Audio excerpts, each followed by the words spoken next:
За сайн байцгаана уу? Хөгжим програм сонирхчдын группийн залуусаа та бүхний өдрийн мэндийг хүргэе. За тэгээд өнөөдөр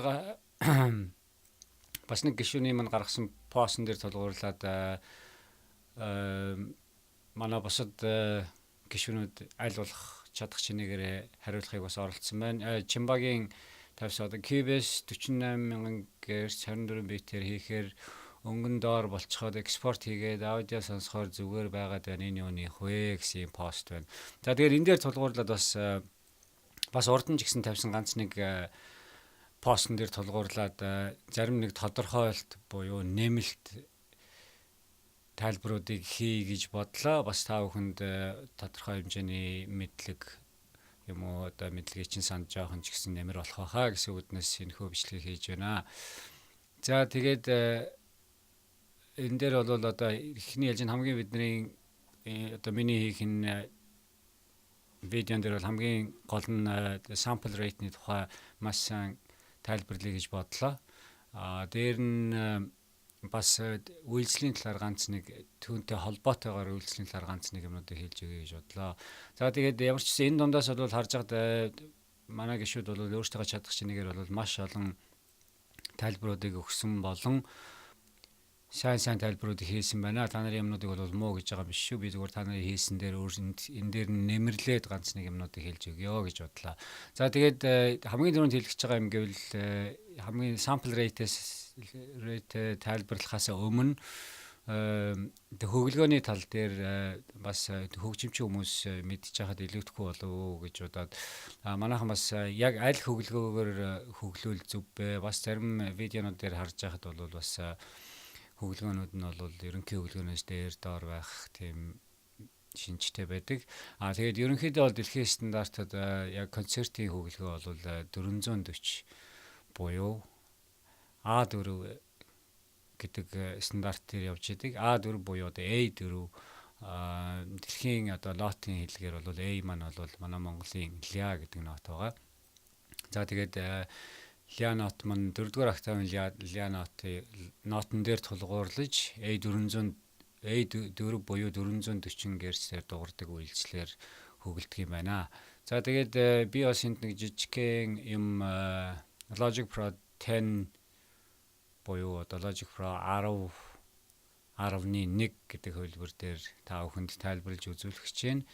За тэгээд ямар ч байсан чадах чинээгээр л тайлбарлана. Ямар нэг нуршсан болон илүү суулог хэрэгэлсэн болов уучлаарай. Угаасаа байгаа байдал маань юм учраас бас уучилж үзнэ үсттэй. За тэгээд за юуны өмнө хөглөөний тал дээр би зүгээр энийг нэг батлах маягтайгаар энд нэг юу хийж үзье гэж бодсон юм.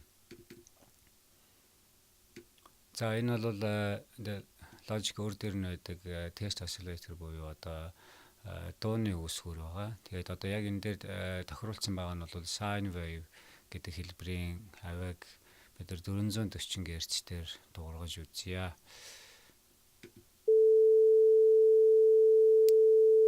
За энэ маань бол ерөнхийдөө бол хөгжмөөр бол ля нот дуурч байгаа.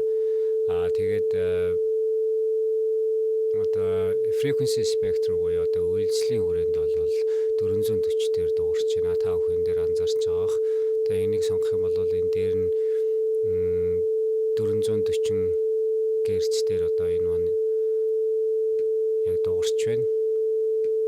Тэгээд хэрвээ бид нар үйлчлээ дээш нь доош нь явуулах юм бол одоо энэ өсч ирж байгаа үйлчлэлийн маань одоо хөдөлн наашаа цаашаа дээшээ хөдлөх баха.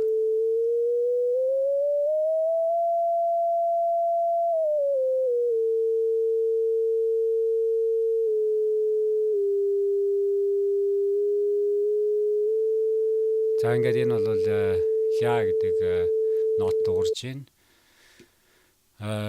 Та бүхэн анзаарч байгаа энэ доотлол дээр зарим equalizer-ууд бол одоо өөрсдөө юм төгөлдөр хоорын даралтуудын зурагтай байдаг. Эдгээр нь бол одоо аль нотнууд аль үйлзэлд хамаарахыг зааж өгсөн иймэрхүү байдаг. Одоо энэ дээр жишээ нь би бол одоо A4 гэдгийг одоо сонгоцсон байна.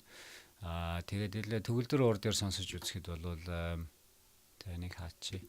төгөлдөр дээр сонсож үзэхэд бол бас мөн адилхан доорно. Одоо би төгөлдрөөрийнх нь өөрийнх нь юуг нээчихье. За энэ дээр бол одоо жишээ нь 4-р октавын ля бол одоо ингэж дуурч байна. Одоо би үйлслийн энд та нарт харуулахын тулд олцсон энэ 440 дээр тавьсан.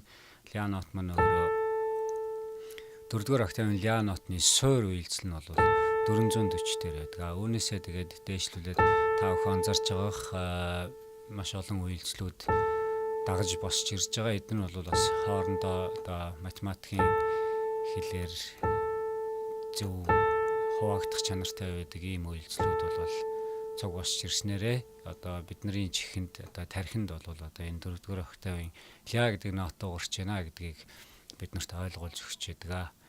За тэгээд үүн дээр үндэслээд хэлэхэд бол одоо та бүхний харж байгаа энэ үйлс дээр бол одоо ганцхан нот дуурахад бол ингэж дээр дуурч байна. Тэгээд заримдаа та бүхэн хэрвээ анзаарсан бол миксим арранжров шиг янз бүрийн одоо яг хөгжим хийж явах явц чинь зарим хөгжмийн чинь зарим регистрийн ганцхан нот нь айгу чанга дуурайд байдаг. Одоо жишээнд маш олон одоо жишээ нь гоцлол ч юм уу янз бүрийн ард нь бас тоглож явах ч юм уу.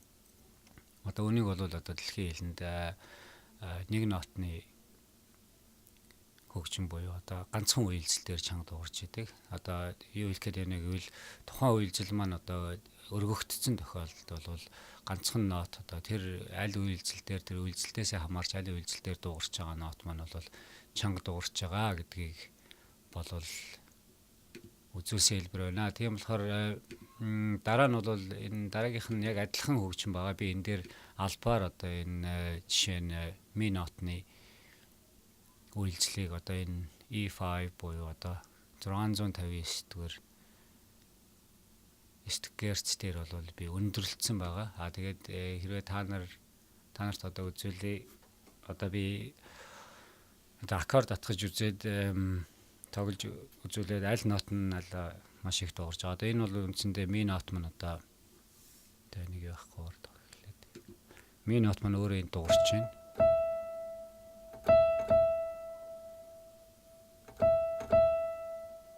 За одоо энийг өндөрс асаачих юм бол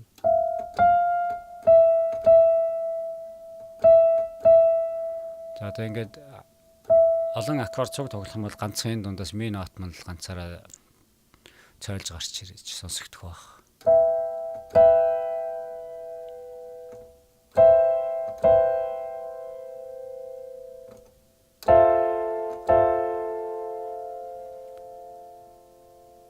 За одоо энийг өндөрсгсөн хэлбэрийн унтраагаа сонсох бол та бүхэнд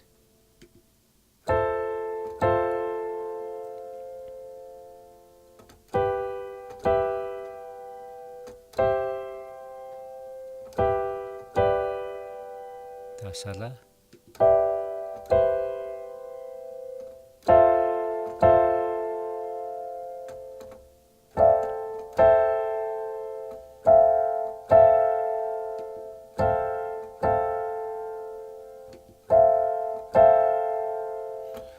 За иймэрхүү маягийн алдаа гардаг учраас тэр нэг нотны хөгжим гэдэг маань дуурч идэг. Яагаад энэ нот одоо нэг нотны дууралт үүсдэг вэ гэвэл тухайн бичлэг хийсэн акустик орчин өөрөө болон тухайн нөхцөл байдлаас шалтгаалаад тэр үйлдэл маань маш ихээр хуралдсан гэдэг ч юм уу. Тухайн үйлдэл нь одоо микрофон дээр очиж байгаа үйлдэл нь яг тодорхой үйлдэл нь арай ихээр очисон тохиолдолд бол иймэрхүү нотнууд дуурдаг.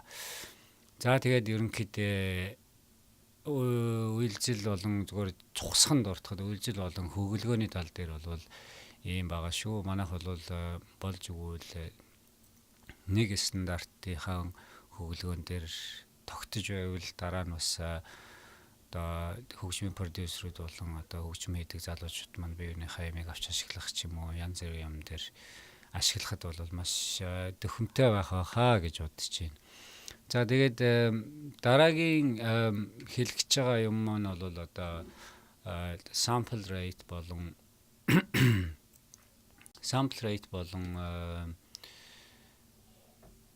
bit depth гэдэг юмнуудыг тайлбарлахыг хүсэж байна. Манай гишүүд Тэрсмаа Баярхуу бол маш их тайлбарыг бол маш сайхан ойлгомжтойгоор хийсэн байна. Энэ дээр нь би бас өөрийнхөө зүгээс бас нэмэлт зарим юмнуудыг тодруулах маягаар энэ бол бие бинийгээ буруу шааж байгаа болон тэр сайн муу гэсэн ойлголт биш шүү. Тэрийг бас та бүхэн зөвөр ойлгоорой. За тэгээд the bit depth, bit rate, sample rate гэж юу юм бэ гэдэг хүмүүс бас айгүйх асууж байна. Тэгээд яг манайхан бол яг одоо техник тал дээрээ буюу одоо яг тийм одоо тодорхой тийм үг хэллэгээр тайлбарласан тайлбар бол маш бага байдаг. Ганц нэг номнууд дээр бол тайлбарласан байна лээ. Тэгээд яг би одоо энэ удаад бас та бүхэнд энэ видеоор дамжуулаад сайн тайлбар хийхийг оролдъё. За эхлээд нэг зураг гаргаж ирээд тавьчихъя. Тэр нэрээ дээр баха.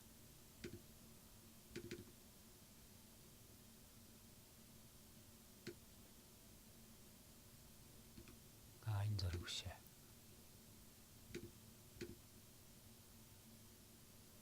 За ийм зураг байна. Энэ дээр та бүхэн анзарж байгаа хас мэддэг хэллэгүүд гарч ирээд байна. 44.1 кГц, 48 кГц, 76, 88, 96, 192. За эдгээр маань юу гүйлээд байна вэ гэвэл юуны түрүүн би бас нэг ганц нэг хэллэгүүдийн монголоор болж өгвөл хэлхийг тайлбарлахыг оролдож байна. За bit depth гэж яриад байгаа. Bit depth гэж одоо та энэ дээр харж байгаа bit depth гэж. Тэгээд sample rate гэж гарч байна. За bit depth гэдэг нь бол ерөнхийдөө bit гэдэг маань бол угаасаа тодорхой цахим мэдээллийн нэг хэсэг, жижиг хэсгийг бол bit гэж нэрлэдэг. Тэгээд bit depth гэдэг маань бол одоо хэсгүүдийн одоо ерөнхий өргөн далайц хэсэг болон ер нь хэсэг өөрөө. Тэгээд бас дээр нь пиксел одоо нягтршил гэж бид нар бол ойлгож болно. Bit rate гэдэг маань бол ерөнхийдөө бол kilobyte per second гэдгээр хэмжигддэг. Одоо секундэд хэдэн килобайт уншигдах хэмжээг бол бид нар bit rate гэж ойлгож байна. Тэгээд bit rate маань бол ерөнхийдөө MP3 дээр бол та бүхэн анзаарсан бол 122 kbps буюу одоо 122 килобайт секундэд мөн хамгийн дээд нь бол 320 килобайт секундэд 320 килобайт гэсэн ийм хэмжигдэхүүн байдаг. Энэ нь бол одоо секундэд хэдэн ширхэг хамгийн дээд нь одоо 320 килобайтын мэдээллийг унших боломжтой гэсэн.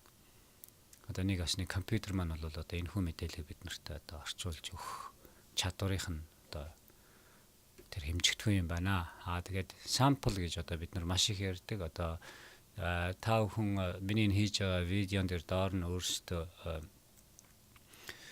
тайлбар хийгээ зарим юмнууд нь буруу хэллэг байгаа бол тэрийг бас засахыг хүсэж байна. Тэгээд зүгээр миний орчуулж хэрэгснээр бол одоо sample бол ерөнхийдөө бол авианы нэгж гэж би бол орчуулмаар байна. Яагаад гэвэл одоо тухайн авиа гэдэг маань өөрөө одоо олон жижиг хэсэгт хуваагдсан байдаг. Тэгэхээр одоо жишээ нь энэ авиан дээр бид нар харъя л да. Одоо эднийг ингээд томруулаад ирэх юм бол та нар авиануудыг харах юм бол авианууд маань өөрөө нэмэх хасахтай дандаа тий. Энийг бол одоо нэг cycle буюу эргэлт одоо энийг бол нэг sample гэж бид нар явж идэг. Тэгээд энэ нэгжүүд маань одоо sample rate, bit depth хэрэгтэй маань бол маш салшгүй холбоотой миний тайлбарлах гэж байгаа зүйл дээр. За тэгээд энэ зурган дээр харагдж байгаагаар бол одоохондоо бид нарт яг мэдгэж байгаа нь бол энэ дээр 16 бит, 24 бит, тэгээд 44 кГц, 96 кГц гэсэн иймэрхүү зургийг гаргаж ирсэн байгаа. Би зүгээр энэ дээр үндслээд бүгдийг тайлбарлая гэж бодлоо. Ерөнхийдөө бол авианы нэгж болгон тодорхой хэмжээний цахим мэдээлэл агуулдаг бөгөөд энэ мэдээллийн тусламжтайгаар одоо аналог буюу одоо бодит авиаг цахим мэдээллийн хэлбэр одоо бид нар жишээ нь дижитал гэж ярьдаг. Тэр хэлбэр рүү боловсруулдаг. Одоо энэ боловсруулах үйл ажиллагааг бол одоо ADDA converter буюу одоо analog to digital, digital to analog буюу одоо бодит авианаас цахим авиа руу, цахимаас бодит руу хөрвүүлэх үйл ажиллагаа гэж нэрлэдэг. Энэ үйл ажиллагаа маань ерөнхийдөө бол одоо компьютер чинь өөрөө юм уу эсвэл одоо бие даасан sound card гэж бид өхний ярьдаг. Энэ дээр бол эднэрийн сайн муугаа шалтгаалж энэхүү одоо хөрвүүлэх үйл ажиллагаануудыг одоо хэрхэн сайн хийхийг тодорхойлогдож өгдөг. За тэгээд цахим мэдээлэл нь өөртөө авианы чадлын хүрээ буюу одоо dynamic range гэж ярьдаг. Мөн одоо үйлчлүүдийн мэдээллийг агуулдаг. Бас энэ дотроо бол маш олон үйлчлүүд мэдээлэл агуулдаг. Одоо жишээ нь 44 кГц гэх юм бол өөр дотроо бол 22,500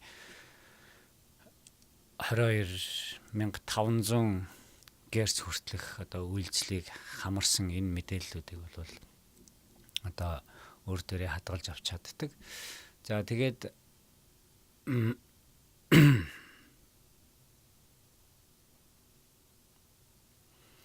тэгээд захин мэдээлэл нь өөртөө авианы чадлын хүрээ dynamic range болон үйлсүүдийн мэдээллийг агуулдаг бөгөөд нягтршил болон авианы нэгжийн өгөгдлөөс шалтгаалж бодит авиаг цахим авиараа хэрхэн үнэн зөв хөрвүүлэхийг тодорхойлдог. За би өөр энэ дээр өнөөдөр жоохон зарим орчуулга болон ерөнхий өөрийнхөө орчуулга болон тайлбаруудыг бол өөрөө энэ дээр мартахгүй тул бичсэн байгаа болохоор та бүхэн анзарч байгаа бох би өөрөө харж бичснийг уншиж яриад байгаа шүү. За тэгээд sample rate гэдэг нь авиаг бичиж авах болон буцаан тоглуулах хэмжигдэхүүнийг тодорхойлдог. Одоо нэг ашны бичиж авах, тоглуулах гэдэг маань нэг ашны одоо бид нар хурдны тал дээр юм яриад байна гэсэн үг. Тэгээд энэхүү хэмжигдэхүүн бол одоо герцээр илэрхийлэгддэг. Одоо 1 герц буюу одоо нэг эргэлт одоо cycle гэж ярьдаг. Одоо нэг ашны нэг алхам одоо жишээ нь одоо нэг сампл байлаа гэж бодоход нэг сампл бол одоо миний гар доошо буугаад дээшээ гарах одоо дандаа нэмэх хасахтай туйлтай байдаг. Тэгээд одоо нэг инкл бол энэ бол одоо нэг сампл одоо нэг герц нэг cycle буюу одоо нэг эргэлт гэж ойлгож болно. Одоо миний дараа нь тайлбарлах гэж байгаа юмтай хамаартай. За тэгээд жишээ нь одоо бид нар 44.1 кГц гэж ярьдаг. Одоо хэрэг одоо хэрэг бид нар одоо нүрийнхээ өмнө гараа ингэж барьж байгаад одоо 44,000 удаа секундэд 44,000 удаа ингэх юм бол одоо жишээ нь секундэд одоо 44,000 энэ савлтыг бид нар агуулж чадна гэсэн үг. Одоо нэг ашны одоо секундэд 44,100 мэдээллийг унших чадвартай гэсэн ийм тодорхойлт байдаг. Тэгээд дээшлээд 48,000 одоо та бүхэн энэ дээр харж байгаа шиг одоо 48,000, 76, 88, 96, 192 гэх мэт дээшлээд ирэхээр одоо секундэд 102,000 герцийн мэдээлэл одоо маш тийм хурднаар маш хурдан хугацаанд богино хугацаанд их мэдээллийг боловсруулах чадвартай гэсэн ойлголт авч болно. За тэгээд энэ дээр бид нар ингээд харж байна. Одоо 16 бит, 24 бит. Одоо эдгээр нь бол одоо bit depth гэж ярьдаг. Ерөнхийдөө бол хамгийн амарханаар ойлгох юм бол хэрвээ та нар зургийн аппаратн дээр зураг авдаг бол зарим зургийн аппаратны үзүүлэлтүүд нь одоо 5 сая мегапикселийн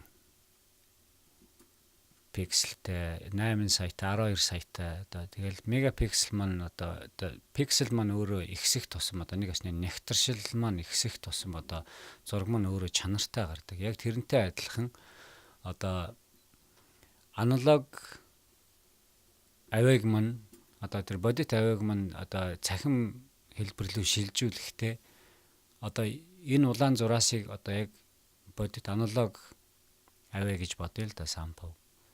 Тэгэх юм бол цахим хэлбэр рүү шилжүүлэхдээ энэ дотор нь байгаа хар хэсгүүдийг бүгдийг нь одоо цахим мэдээллүүд гэж ойлгоё. Тоон үзүүлэлтүүд.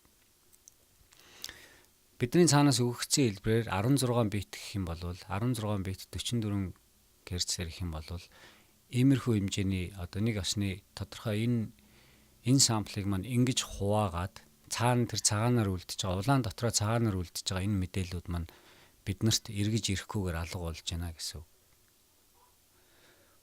Тэгэхээр хэрвээ энэ дээр анзаарч байгаа бол энэ маш одоо энэ хэрвээ бага бит depthтэй байх юм бол одоо нэгдүгürt цаашаа хөрүүлэг маань бол чанар муутай явагдаж байна гэсэн үг. Түүн дээрээ нэмээд одоо энэ дотор байгаа олон мэдээллийгээ бид нар алдж байна гэсэн үг. Тэгээд би танарт bit depth-ийн тухай хамгийн зөв тайлбарыг хэлье гэж бодлоо. Яг гэвэл одоо нэг бит гэдэг маань ерөнхийдөө бол dynamic range буюу одоо чадлын хүрээг илэрхийлж өгдөг. Тэгээд 16 бит маань өөрөө нэг битэд одоо 6 dB буюу одоо 6 децибелийн чадал оршиж байдаг. Тэгэхээр 16-г 6-аар үржүүлэх юм бол одоо 16 битийн самплд бол 96 децибелийн чадалтайгаар одоо чадлын хүрээнд дуурах боломжтой гэж үздэг байна. Тэгэхээр бид нэр 24 битээр хэрвээ ямар нэг авийг бид нэр экспорт хийгээд гаргах юм бол энэ маань өөрөө 144 децибелийн чадалтай буюу одоо тэр тодорхой тэр хэмжээний одоо дуурах одоо тэр хүрээнд одоо ажиллах чадвартай гэсэн тиймэрхүү ойлголтыг бол биднэрт өгч байна. За тэгээд одоо дуу маань өөрөө чангараад дотор нь байгаа одоо тэр одоо сампл маань одоо компьютер маань уншиж чадах самплын хэмжээ ихсэх тусам одоо бидний хийж байгаа дууны маань чадвар нь өөрөө одоо чансаа сайжирна гэсэн утгатай болж байгаа. Тэгээ та бүхэн одоо энэ дээр анзаарч байгаа. Хэрвээ энэ дээр 16 бит та эднийг одоо та нар нэг дөрвөлжингийн нэг одоо энэ давхрыг 6 децибел гээд бодох юм бол энд зөвхөн одоо 16 ширхэг ингэж хуваагдсан байгаа. Тэгэхээр чин цөөхөн гэсэн үг. Тэгээд тодорхой хэмжээний аяархан гэсэн үг. Дээр нь бид нар тодорхой хэмжээнийхээ мэдээллийг бол алдаж байна гэсэн үг. Гэхдээ одоо 16 бит маань түрүү энэ дээр баяр хүн маань бүгдийн зарим нь тайлбарлалцсан байсан. Одоо CD 16 битээр дуурах хэрэгтэй. CD-ний стандарт бол 44.1 Гц дээр 16 битээр дуурах ёстой. Тэгээд та нарт зөвхөн би эндээс олж авсан мэдээллүүдээ хуваалцахад бүх одоо sample rate өөрсдийнх нь одоо шинж чанарууд буюу хэлбэрүүдийг бол тайлбарлая. Одоо жишээ нь 44.1 дээр гэх юм бол audio CD, одоо MPG, MP3 гэх мэт иймэрхүү дууны файлууд маань одоо тоглогддог, бичигддэг. 48 руу ороод ирэх юм бол 48 бол ерөнхийдөө бол одоо видео талдаа одоо видеон дээр бол бүгд 48-ыг хэрэглэдэг.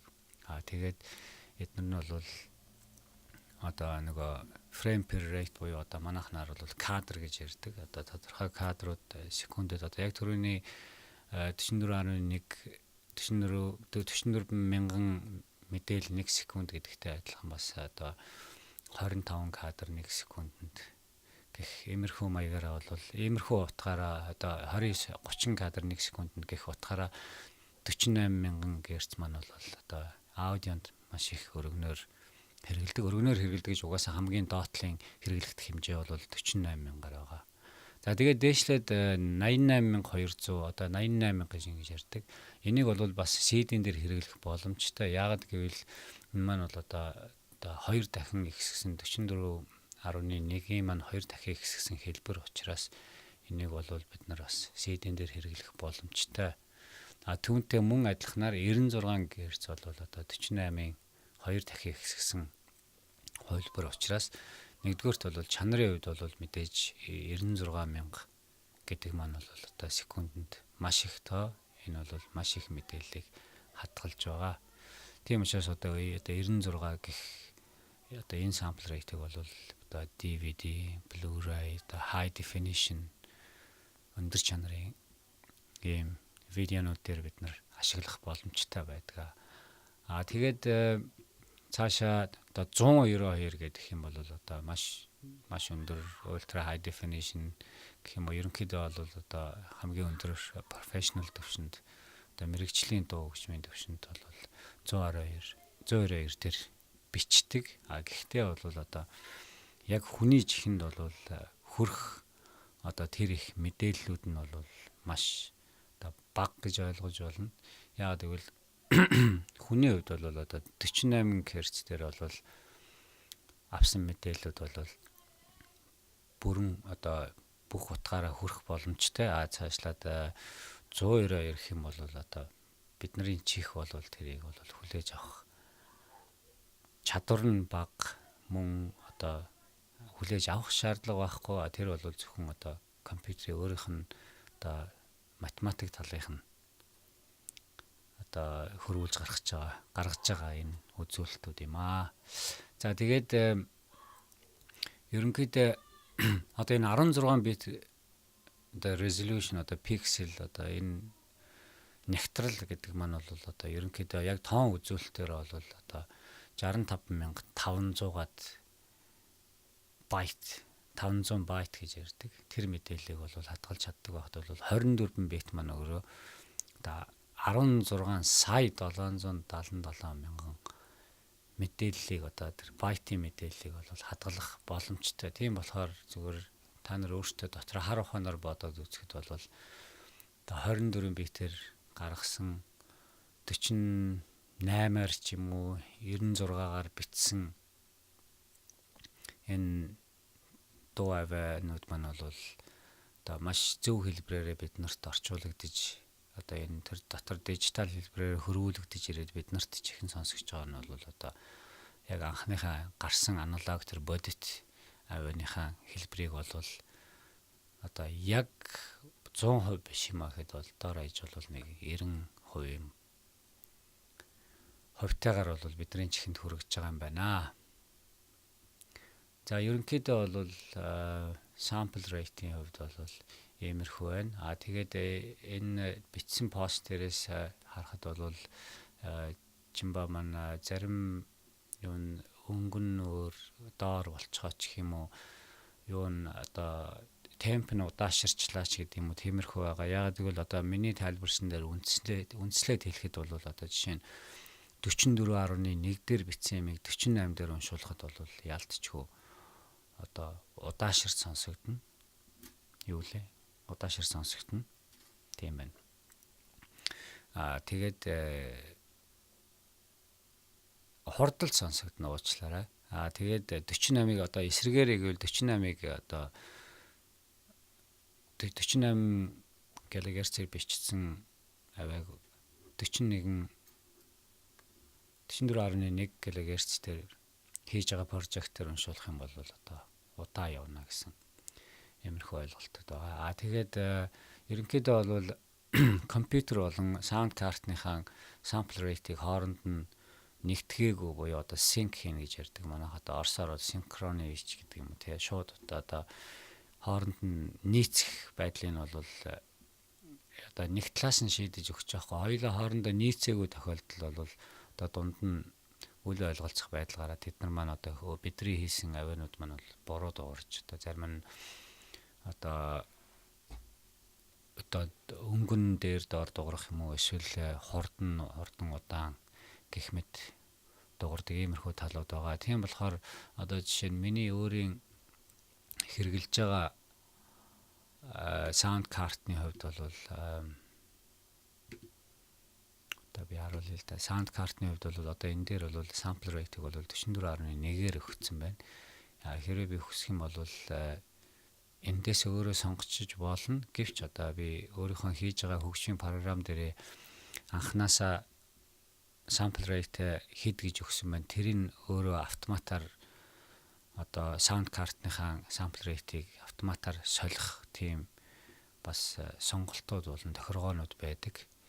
Тэгээд иймэрхүү юмнуудаа өөртөө бас дунд юуруугаа миний өнөөдөр нь ороод ч юм уу өөрсдийнх нь програм руу н ороод сайн ажиглаад шалгаад бас тохиргоог нь хийчихвэл дараа нь өөрсдөд чинь өөр sample rate руу өсөрж ороход бас хэрэгтэй юм уу эсвэл одоо тохиргоогоо солиход бол автоматар өөрөө солигдчих учраас одоо амар байх хаа гэж бодож байна. За тэгээд одоо жишээ нь Mac-ийн хувьд бол одоо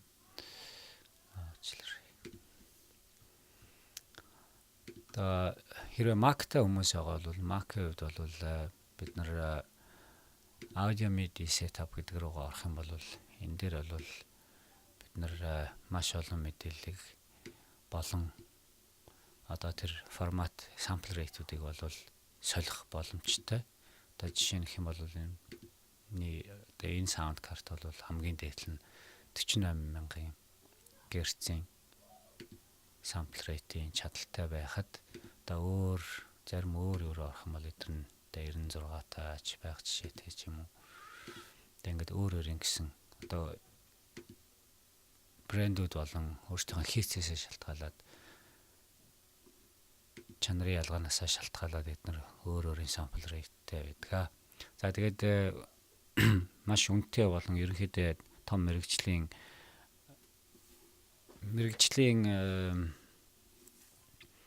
төхөөрөмжүүд бол дээшээ одоо хамгийн дээд нь 192 хүртэл байдаг. Гэхдээ бид нар бол одоо хамгийн дээшлэхэд бол 96-аас дээш гарахад бол бид нарт бол тийм чихэнд сонсогдох ус тийм өөрчлөлт бол байхгүй гэдгийг бас энд бас тодруулж хэлмээр байна. За тэгээд ерөнхийдөө бас нэг тодорхой жаахан ч гэсэн ойлголтуудыг өгсөн байх гэж бодож байна. Энэ дээрээ бас би нэрээ нэмээд хэлэхэд та нар ямар нэг дууга экспорт хийгээд дууны файл болгоод гаргахад та нарт аягүй олон сонголтууд буюу тохиргоон дээр чинь сонголтууд өгдөг. Жишээ нь та нар анзаарсан бол 16 бит дээр 44,000-аар 44,000 sample rate-ээр бид экспорт хийхэд та нарыг dithering хийх үү гэж асуудаг.